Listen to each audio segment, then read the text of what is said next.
Hi guys, we're gonna play with balls today. To get out tight muscles, to get out knots. I had physical therapy at Tightness Center in New York City, and my physical therapist Suzanne told me about this, so I'm gonna share it with you. This is like a hard rubber ball that or it's a racquetball, I think, actually. You can do it with like a rubber ball. It might lose its shape after a while. Maybe a tennis ball if you want, but this is like a solid. This is good. I think I got it on Amazon. And then I've got this little fused one that is really good for along your spine. And I'll do a little bit with this too. With all of these, you can do them on the ground, which I'm going to show you. Or you can do it against a wall. It's a little less intense that way because you can kind of control how much you're pushing against it or not. On the ground, you have the weight of your body and gravity. But if you have any kind of props, that we can use these to help support the rest of your body so that less of your weight is on this ball if you need it. So have something handy, some pillows even, or if you have a roller, you might make use of that too. So I'm going to put those off to the side. I'm going to start with the single one. Put that off too. So if you have a knot somewhere, you're going to place the ball underneath, and you want to kind of roll around so you find it. That's going to hurt. But then once you find it, oh, you have to stay there. Kind of like a deep tissue massage, I think, maybe. So I've got the rest of my leg is on the ground. This other leg is bent. If it were too much for you, you can grab something to put under so that it's less, but it's not too much for me right now. Oh man, so you find those tight areas, those knots, and you work around it. It might be too painful to work directly on it. So you just find those areas, move around a little bit, but then once you do find that knot and you're able to stay on it, it's gonna hurt, but it will feel better. And you want to just stand there and breathe. And you can just like picture your body just kind of melting over that ball, and that it's just loosening up. Oof, that tightness. I've been doing this sometimes if you, super common to have like knots in your back and your shoulder, and we'll do that too. This is just wherever you're feeling it. I feel it in my hips, so we're going there first. But I have been working like around my back and my shoulder, and I'll just kind of absentmindedly be doing it. I'm like, oh, this feels so good. I was like, no, wait, no, it's not supposed to feel good. It's supposed to get the knots out. It's supposed to hurt. But if you get there to that point, that's okay too. So to kind of help prevent these areas from tightening up in the future, it's good to do this often and to work all around. So right now I'm like feeling it back there, so that's where my attention is in this moment. Whew. But once you get that knot out, it's good to, this is quite a view, it's good to work around it as well. So for this particular area, in my hip, my psoas, my glute, hamstring, IT band, hip flexor, it's all within there and behind. So where I'm feeling the pain and the tightness today is behind. Where I felt it like 2 days ago was in the front of my hip. Everything's connected. So I'm gonna work all around in that area. So like I said, it might have an easier time doing this against a wall, but I'm gonna show you now. So I'm getting on the side, right in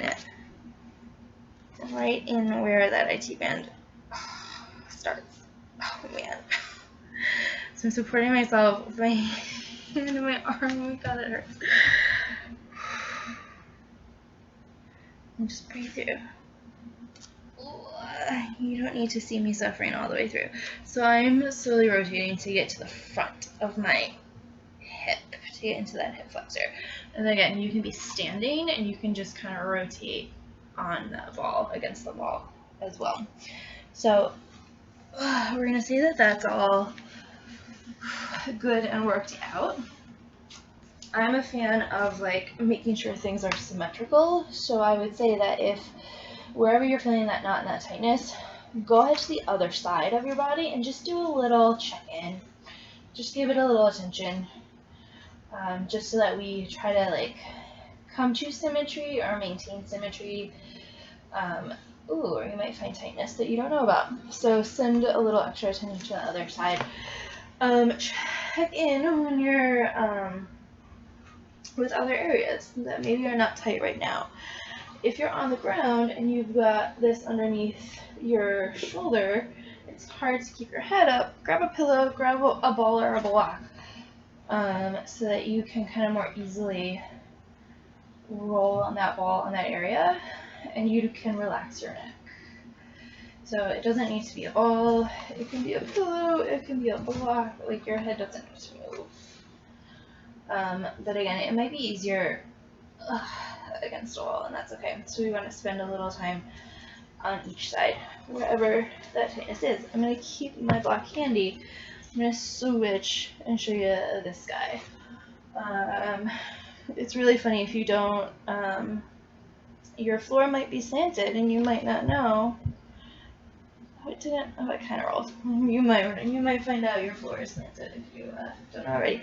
So for this, it's a little tricky to do. So if you're standing against a wall, you're gonna want to place it. I tend to like to start at my tailbone, not my tailbone, but like at the top of my pelvis. So it's under there. You can do the same thing against the wall, and you're just gonna kind of, if you're standing against the wall, you're just gonna go up and down a few inches. And then once you feel good in that area, you're gonna lift it up and then up and down the same area. We're gonna do a similar thing. So it's kind of it's like at the top of my pelvis. I'm gonna try to have my arms be out of the way so you can see it. But I'm also gonna move my body back and forth a little bit. So it might take some time to like figure out how it works for you. And this might be a very tight area, so you want to be very careful initially with this. And you're just gonna shift forward and back a couple inches, making sure that it stays on the outside of your spine, and your shirt might get caught in there as well. So as you go up and down, take your time. I'm not doing it in real time right now. Once you feel good with one area, my feet are on the ground and my knees are bent. A little bit of that. I'm gonna move it a little higher up. I'm gonna make sure that it's on either side of my spine. I'm gonna go up and down gently.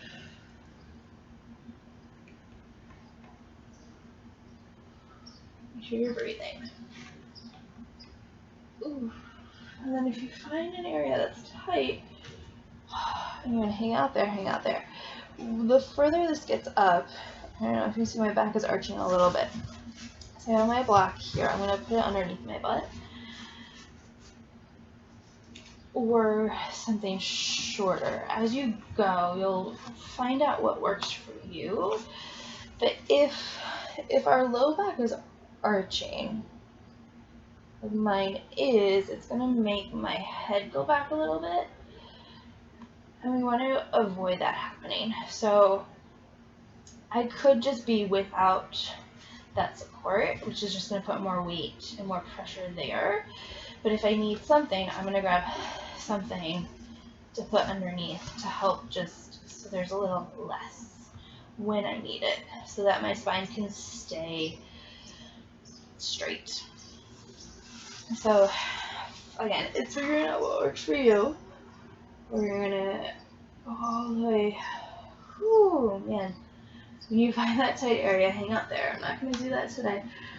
And you can like kind of move along your floor, or you can move it up and down. So it's pretty high up now, and I'm needing some support. So if you are using that support and you're not feeling it, find something lower to make yourself be a little lower, so you have a little more pressure. And this thing I got at TJ Maxx for like $5 or something. Yeah, play with where your arms are. You have a little bit of curvature to your spine, a little bit of scoliosis, that's fine. Just know then that it's not going to stay directly vertical, that it might kind of shift. And if that's something that you're not aware of and you feel that it's shifting, oof, don't do that. Like if you feel like if it's against the wall and it kind of ends up crooked like that, be like, huh, why did that happen? Is my spine crooked? Do I have a knot somewhere? Like, what happened there? Investigate. So the further you get up, you might find that you want a support for your head. You might be able to rest your head down. Again, have some things handy for you if you need them. And if you find those tight areas, feel free to hang out there. Once you've done everything, once you've gone along your whole spine, you can go all the way. So I'm going to move back. Starting at the base, starting at the top of my pelvis, I should say. So I'm going to like just kind of gently, my abs are engaged, I'm curling a little bit so that I'm allowing my back to go. Almost like a foam roller, but not. We're letting it go all the way if you're on the ground. You can do that. I haven't done this all the way, so not the smoothest. And then back down. If you're doing it against the wall, you can go a little farther up and down before you shift. And adjust. Oh man, so there we have it. Also, you might have a lot of tightness in your back and not know it until you start to try to work it out. So useful to do. They're not expensive. I don't know what they're called. I'm sorry, but like, you know, search smartly. And try to make it part of your weekly routine. It doesn't necessarily need to happen every day, but if you have, I like how I'm not. Let's make this easier. Yeah, just make it part of your weekly routine, and you'll have less tightness overall. Your body will be able to function better. Things will be able to move more freely. Until next time, enjoy.